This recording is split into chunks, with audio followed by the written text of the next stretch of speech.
Remember that you will die, not someday in the abstract, not in the comfortable distance of a future that feels separate from today.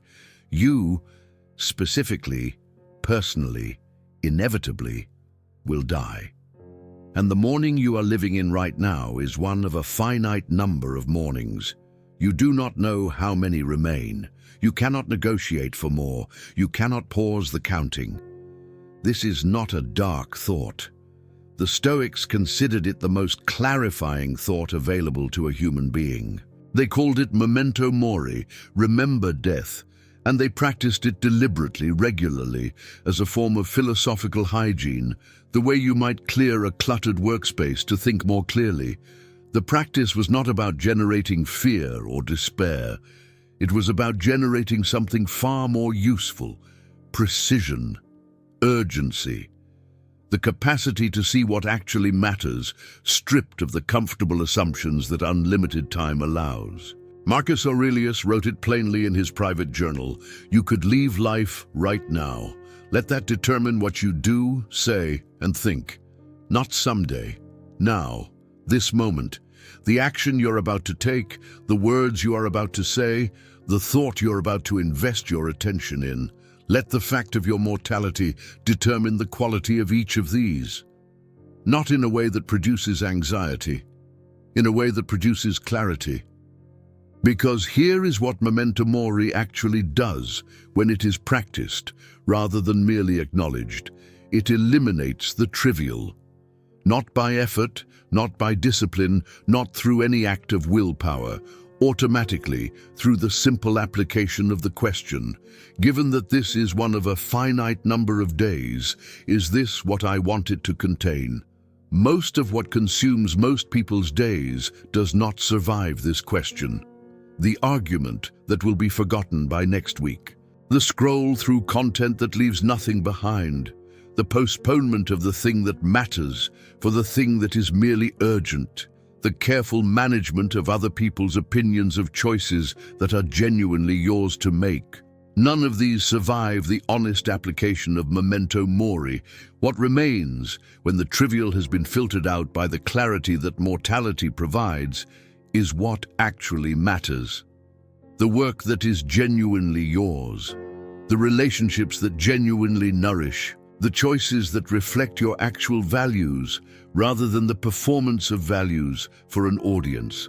The present moment, fully inhabited rather than endured on the way to some more convenient future. This is the gift of memento mori, and it has been available every morning all along. Part 1. What the Stoics actually meant. Memento mori is not nihilism. It is not the philosophy that nothing matters because everything ends. It is almost precisely the opposite. The Stoic argument is this: things matter because they end. The cherry blossom is not made less beautiful by its brevity. It is made more beautiful by it. The conversation that could be the last one carries a weight that the assumed to be unlimited conversation does not. The morning that is genuinely one of a finite number is something to be inhabited fully rather than passed through on the way to the next one. Marcus Aurelius understood this with the specific understanding of a man who had watched people he loved die young. Children, friends, colleagues, while governing an empire that demanded his full presence and energy regardless of personal grief. He did not have the luxury of treating mortality as a philosophical abstraction. It was the concrete, daily texture of his life. And what he found, working through this in his private writings, was not despair, but a kind of freedom. The freedom of someone who has genuinely located what matters, not theoretically, but through the lived experience of loss, and who therefore does not waste what remains on what does not. Seneca wrote extensively about time and mortality. His letters to Lucilius returned to this theme repeatedly, not because he was morbid, but because he considered the squandering of time to be the most common and most serious of human failures. He wrote, It is not that we have a short time to live, but that we waste a great deal of it. The waste he was describing was not laziness in the conventional sense. It was the deeper waste of a life spent on the wrong things, on managing appearances rather than building substance, on postponing what matters until conditions are better, on treating the present moment as a waiting room for some more important future. Memento mori is the corrective to this waste. Not through guilt about time already spent, the past is fixed, and the Stoics had no patience for unproductive regret. Through the genuine felt awareness that the time remaining is finite and precious and entirely yours to use well or badly. Part 2. Why we avoid it. The primary reason most people do not practice memento mori is that contemplating mortality is uncomfortable. This is understandable. The mind has powerful mechanisms for avoiding the direct consideration of its own ending. And modern culture, with its relentless emphasis on productivity, entertainment, distraction, and the management of how things appear, actively facilitates this avoidance. There is always something else to look at, something to scroll through, to watch, to consume, something that is not the quiet, direct acknowledgement that this is all temporary. Epictetus identified what he called the flight from difficulty, the human tendency to prefer comfortable illusions to uncomfortable realities. And he considered this flight to be among the primary sources of human suffering, not because reality is worse than the illusion, but because the energy spent maintaining the illusion is energy unavailable for navigating the reality. The illusion of unlimited time is expensive. It allows the postponement of everything difficult. It enables the comfortable fiction that the important things can be addressed later, when conditions are better, when you feel more ready, when the circumstances are more favorable. And later, under this illusion, stretches indefinitely, a perpetually receding horizon that never quite arrives. The Stoics did not tolerate this illusion, not because they were harsh, but because they understood the cost. Every day spent in the illusion of unlimited time is a day that did not fully belong to you. A day you were present in physically but absent from in the deeper sense, not fully engaged, not fully choosing, not fully living. Memento mori ends the illusion, not comfortably, but the discomfort lasts only as long as it takes to make the adjustment. Once the adjustment is made, once the felt awareness of mortality becomes a genuine part of how you move through your days, something shifts that is worth far more than the comfort of the illusion was. Part 3. The practice itself. Memento mori is not a single dramatic confrontation with mortality. It is a daily practice, small, regular, brief, and accumulative. The Stoics practiced it in several specific ways. Marcus Aurelius practiced it through his morning writing, beginning each day with the honest acknowledgement that this was a finite day in a finite life, and asking what that meant for how he would inhabit it. Seneca practiced it through the deliberate consideration of each evening as a kind of small death, and each morning as a small resurrection, each day a complete life in miniature. Epictetus practiced it by considering, before any attachment to a person or thing, that the person or thing was mortal and would eventually be gone. Here is the practical form of the practice for daily use. In the morning, before the day begins its demands, spend 60 seconds, only 60, with the honest acknowledgement that this is one of a finite number of days. Not in a way designed to produce anxiety, in a way designed to produce the question, given this, what matters today? What is the most important thing this day could contain? And is what I am about to do the thing that actually matters? This question, asked honestly and regularly, gradually recalibrates what gets your attention, not through force, through clarity. The things that consume your time without producing anything you genuinely value become harder to invest in when you have just honestly acknowledged the cost of that investment. Throughout the day, When you find yourself spending time on something, apply the memento mori test, not obsessively, occasionally. Is this what I want this time to have contained? Not in a future I am imagining, but in the actual day I am living. If yes, continue with full presence. If no, redirect. In the evening, before sleep, a brief acknowledgement that this day is finished. It is gone, in the same way that everything is eventually gone. What did it contain? Was it the day you would have chosen if you had genuinely known it was one of a finite number? This is not a guilt exercise. It is an accounting, the honest comparison between what the day contained and what you actually value. And the gap, seen clearly, becomes the specific location of what to do differently tomorrow. Part 4. What changes when you practice it? The person who genuinely practices memento mori, not as an occasional thought, but as a daily orientation, lives differently in ways that are visible. They do not postpone, not because they have extraordinary discipline, but because the question given that this is finite, is this what I want it to contain, makes postponement feel like the genuine cost that it is. The book that has been sitting unwritten for 3 years, the conversation that has been deferred for 6 months, the change that has been continuously scheduled for a more convenient future. These look different when you genuinely see them as things you are trading your limited time for the privilege of avoiding. They are genuinely present, not as a meditation technique, but as a natural consequence of understanding that the present moment is the only place where anything actually happens. The person who knows their time is finite stops treating the present moment as a waiting room and starts inhabiting it as the only location where their life is actually occurring. They have genuine priorities, not the nominal priorities that most people would list if asked, but priorities that actually determine behavior, because the memento mori practice consistently asks whether behavior matches what matters. Over time, this question enforces a genuine alignment between stated values and actual choices that is difficult to maintain through willpower alone. They have a different relationship with trivial concerns, not indifference.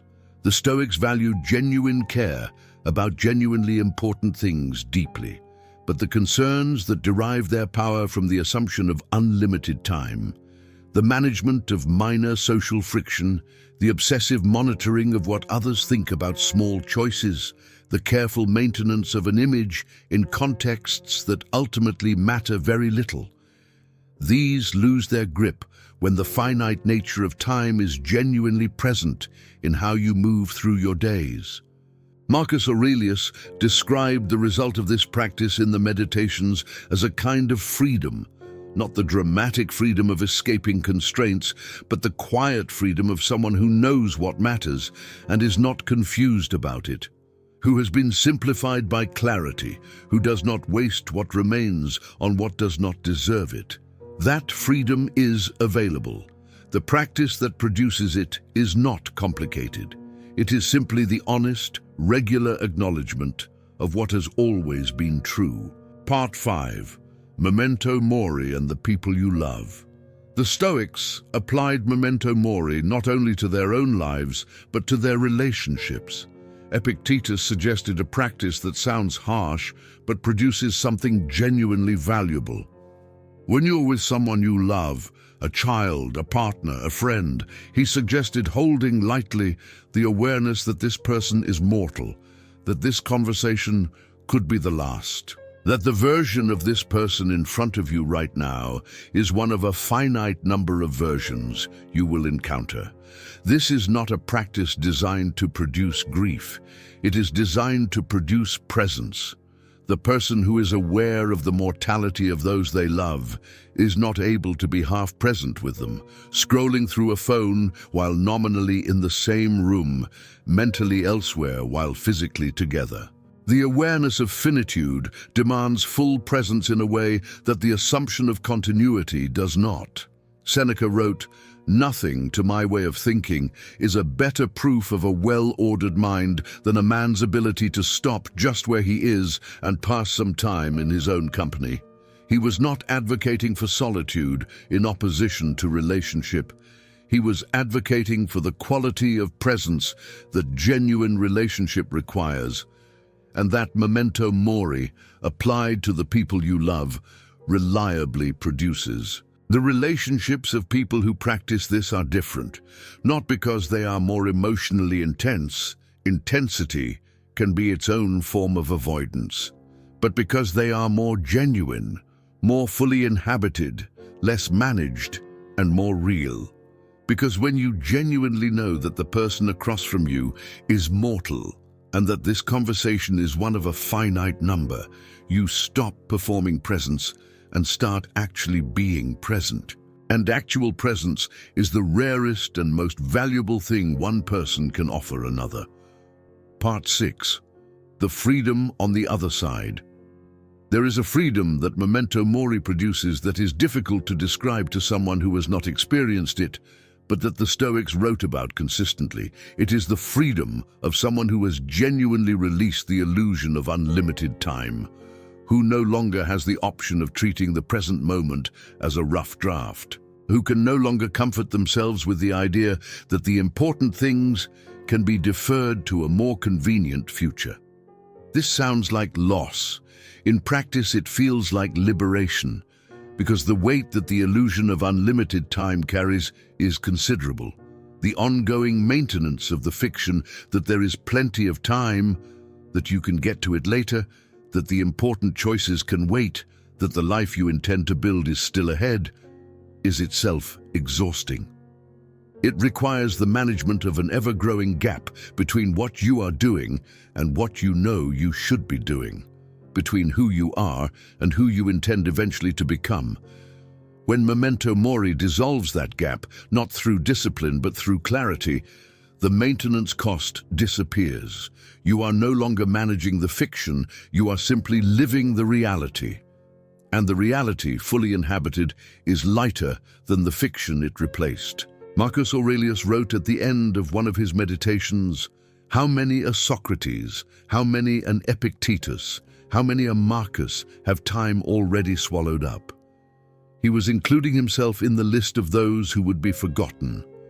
The most powerful person in the Roman world, acknowledging that time would eventually consume him as it had consumed everyone before him, not with despair, with the clarity of someone who has genuinely accepted what is true, and who therefore has access to the freedom that genuine acceptance produces. That freedom is not the freedom from mortality. It is the freedom that mortality, fully accepted, makes possible. The freedom to actually live the time that remains. Closing. Remember that you will die. The Stoics repeated this not to produce fear, but to produce wakefulness. To ensure that the life being lived was genuinely lived, fully chosen, fully inhabited, fully yours, rather than endured on the way to some more convenient future that never quite arrives. This is the practice of memento mori. Not dramatic, not morbid, not a single confrontation with an uncomfortable truth. A daily, small, repeated acknowledgement that this is finite and therefore precious.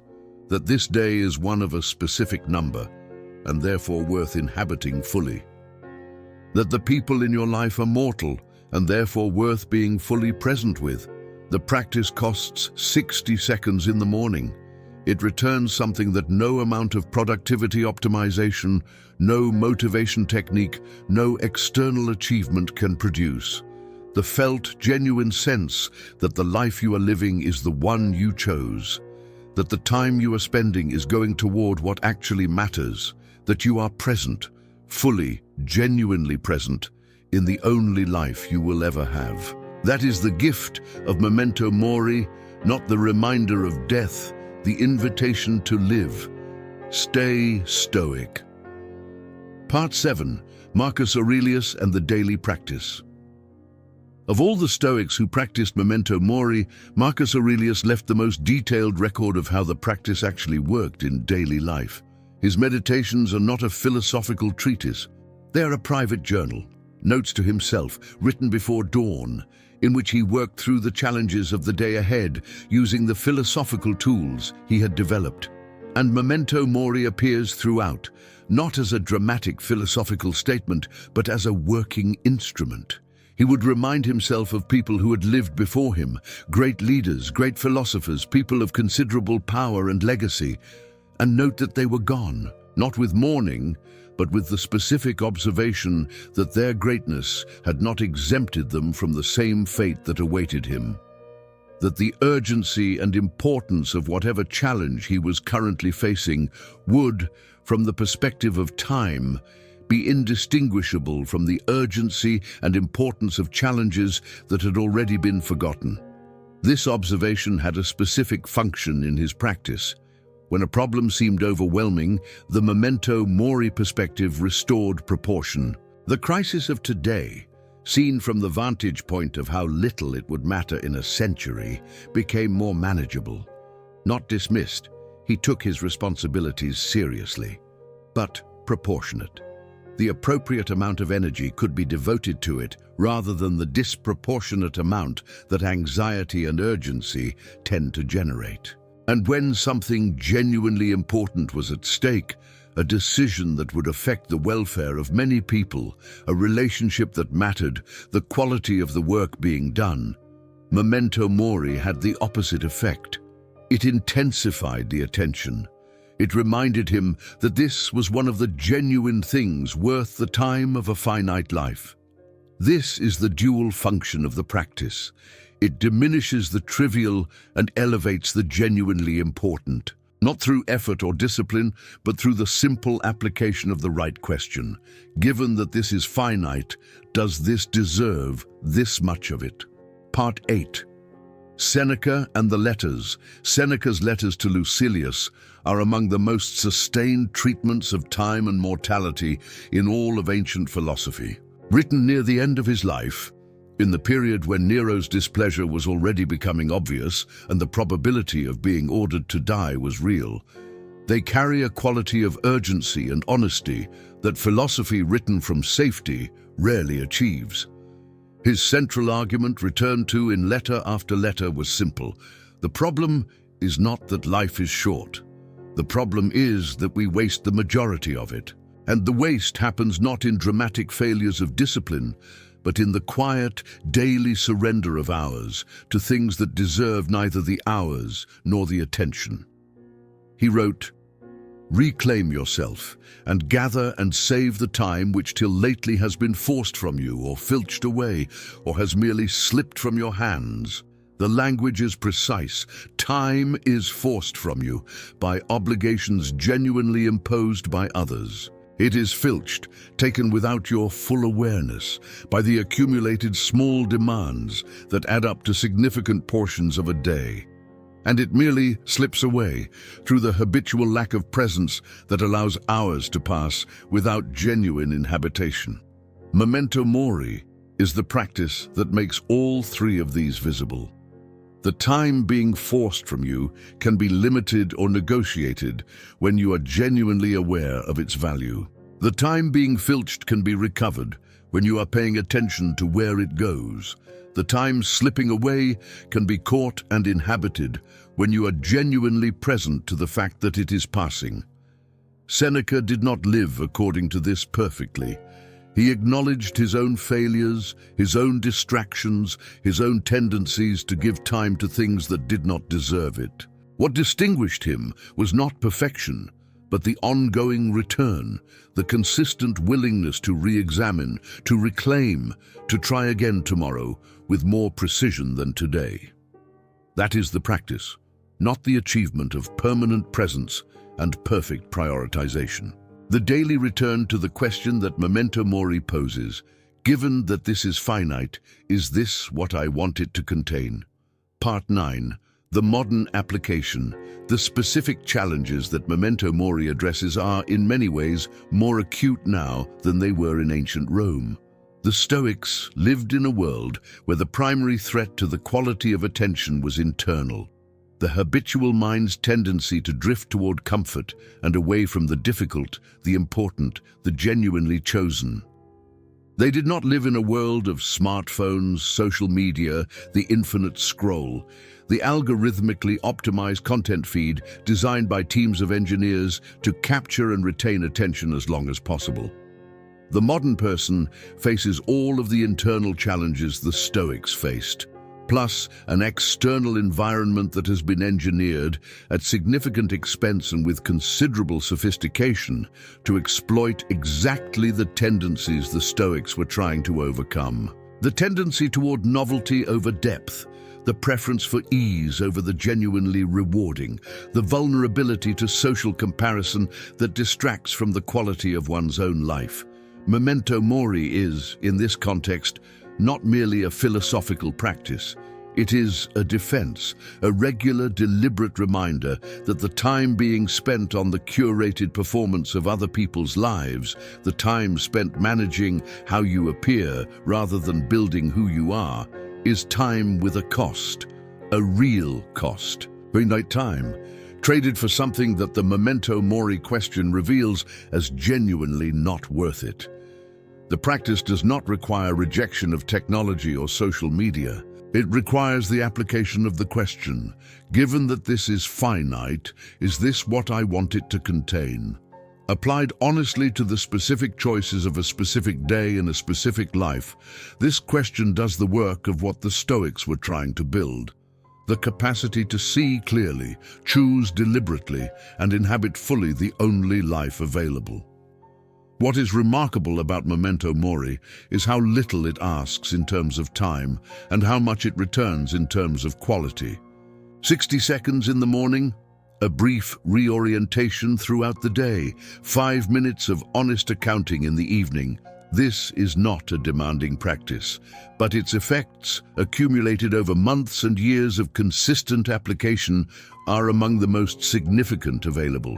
Because everything the Stoics cared about, genuine presence, authentic relationships, work that reflects real values, the quiet freedom of someone who knows what matters, flows from the honest acknowledgement that time is finite.